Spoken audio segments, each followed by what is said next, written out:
Two brothers went missing from their village a mere 3 days apart.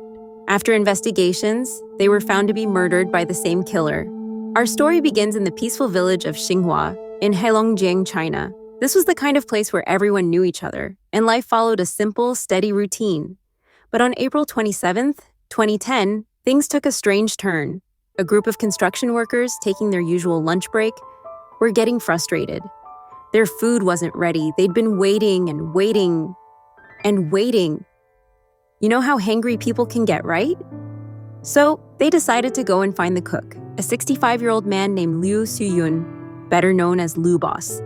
But when they went to look for him, he was nowhere to be found. One of the workers went to check his house, thinking maybe he'd fallen asleep or something. When he got there, the door was slightly open, lights were on, but no sign of Liu. Weird, right? The workers, though, were more annoyed about not getting their food, so they shrugged it off and left. So, who was Liu Suyun? He had lived a hard life. After a divorce, he spent 20 years alone, struggling to find steady work. His job as a cook was a rare opportunity for him, and he had only started 3 days before disappearing. Naturally, a few people raised their eyebrows when he vanished, but most of the workers were too busy worrying about their empty stomachs to care much. Eventually, someone thought to ask Liu's family about where he could be. His brother Lao Liu, who was 46 years old and a well-known businessman and farmer in the village, immediately started searching. Lao Liu was well-connected, so if anyone could find his brother, it was him. But after searching all day and coming up empty-handed, he went to the police. And here's the thing, the police didn't care. They figured Liu had run off to look for work in another village. He'll turn up, they probably thought. So, Lao Liu had no choice but to go home, worried but waiting for news. Then, just 2 days later, on April the 29th, things got really strange. Lao Liu went missing. Yep, people noticed his door was open, just like Liu's had been. When they tried calling him, his phone was off, which was unusual for Lao Liu, who was always connected. His family reported him missing to the police too, and this time, the police paid attention. It's not every day that two brothers disappear within 48 hours. The police started investigating, forming a task force, and reaching out to nearby villages for help. They figured if they could find Lao Liu, they'd find Liu too. After all, Lao Liu was the more social and well-known brother. But the investigation hit a dead end. There were no signs of either of the brothers, no bodies, no suspicious vehicles, nothing. When the police went through Lao Liu's phone records, they discovered he had made 2 calls to a woman on the day he went missing. The woman was Suhong. Sue was a local doctor who ran the village clinic. She lived a complicated life, unhappily married, 4 children, 3 of whom were adopted, and she had borrowed money from both Liu and Lao Liu in the past. When the police questioned Sue, she admitted to borrowing money, but said she'd paid them back. She also claimed she had called Lao Liu to return the money on the day he disappeared, but hadn't seen him since. The villagers praised Sue, describing her as a kind-hearted person, and for a while, the police had no reason to suspect her. All leads had now gone cold, and the next 3 days of investigation were largely fruitless. Then, on May 10th, something bizarre happened.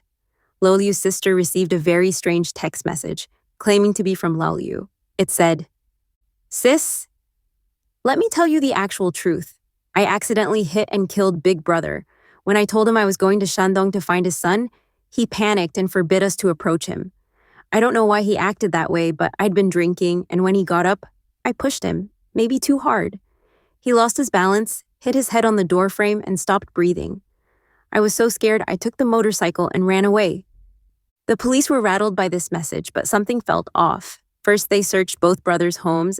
They found no evidence, no blood, no fingerprints, nothing.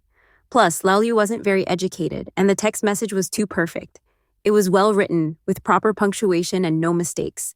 Not something Lao Liu would have sent. Over the next week, Lao Liu's family received more text messages, all saying the same thing. "I killed Big Brother. I feel awful. And I can't face anyone anymore." Then Lao Liu's family remembered something. They told police that Lao Liu had once drunkenly told them, "If I die, it'll be Sue who kills me." With the oh-so-convenient timing of the text messages and Lao Liu's family testimonies, the police went back to Sue's house to further question her. They then asked Sue a simple question. "Do you have a cellar?" Sue's reaction was strange. She got really nervous and insisted she didn't have one. But in that region, almost every home had a cellar to store food in the winter. The police weren't convinced, so they decided to check her yard. Under a pile of weeds, they found an entrance to a cellar, and when they opened it, a foul smell hit them. Sue became frantic and tried to stop the police from investigating further. She ran over and attempted to block their way, but the officers ignored her. The smell was so bad that the police had to wear gas masks before entering the cellar. Inside, they found plastic bags, old clothes, and human feces scattered around. Clearly, the cellar hadn't been used for food storage in a long time. And then they saw something wrapped in 2 sheets, one blue, one green. Inside the sheets were the decomposing bodies of Lu Suyun and Lao Liu. Sue was immediately arrested. During interrogation, Sue confessed to everything. She explained that after borrowing money from the brothers, they used her debt as an excuse to force her into performing sexual favors. For years, she suffered in silence. But when she heard that Lu was planning to marry a woman outside the village, she saw an opportunity to free herself. On April 26th, Sue lured Lu to her house, pretending she was ready to repay him. She had crushed 16 sleeping pills into 2 capsules, which she told him were the blue pills. Lu took them, passed out, and Sue strangled him with a rope, then hid his body in the cellar. 3 days later, she did the same thing to Lao Liu. But that wasn't the end of it. As police continued searching the cellar, they found another body. This one was a skeleton. It was Sue's sister-in-law, Li Shuiying, who had been missing for years. It turned out Sue had been through a lot. She was the eldest child in her family, which usually means she had a lot of responsibilities growing up. Her parents relied on her for almost everything around the house, taking care of her younger siblings and handling most of the chores. But Sue had bigger dreams. She went to university to study medicine and opened her own little clinic after graduation. So far, so good, right? Well, that's where things start to take a turn. Sue fell in love with her high school boyfriend, and eventually, the two got married. But her parents hated the idea. They were like, "Sue, you're throwing away your career for this guy." But Sue was in love, and despite their warnings, she closed down her clinic and moved to her husband's village to start a new life with him. And this is where things get even messier. Not long after the wedding, Sue's husband started cheating on her, like immediately. Sue wanted a divorce, but her parents weren't having it. They were all about keeping up appearances and thought a divorce would ruin Sue's reputation. So Sue, feeling trapped, did what a lot of people in unhappy marriages try to do. She thought maybe a baby would fix things. Spoiler alert, it didn't. When the baby was just 9 months old, Sue's husband left to work in the southern part of China. And by work, I mean he left for good, leaving Sue with no steady income.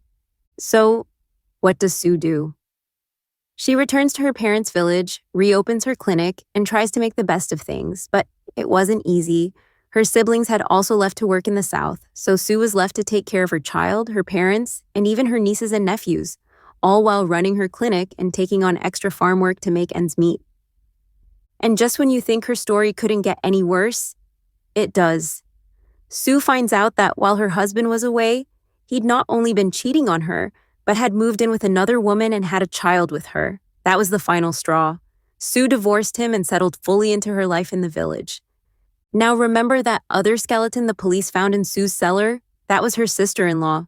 In 2005, Li returned to the village after working in other parts of China and immediately asked Sue for 10,000 yuan. Sue refused, and Li got really angry. Later that day, Sue's mother casually dropped a bombshell on her. Li had been cheating on Sue's brother. That was it for Sue. That night, when Li was asleep, Sue snapped. She grabbed a rope and strangled Li to death. After the murder, Sue wrote a fake letter, pretending it was from Li, saying that she had left the village for work and didn't want anyone to look for her. And since Li's affair was already well known, no one even questioned it. Everyone just assumed she had run off. Sue buried Li's body in her cellar and thought she'd gotten away with it. But wait, there's more. Sue had already taken a life 2 years before that. In 2003, her sister's husband, Yan Bingtao, was abusive. He'd hit Sue's sister, and when she ran to Sue for help, things got ugly. Bingtao came looking for his wife the next day, and when he found her at Sue's house, a violent confrontation broke out. In the heat of the moment, Sue grabbed a beer bottle and hit him over the head, killing him. Her father helped her cover it up. they burned his body and managed to keep it hidden for years. So, yeah, Sue's life had been one trauma after another, but eventually her dark secrets all came to light.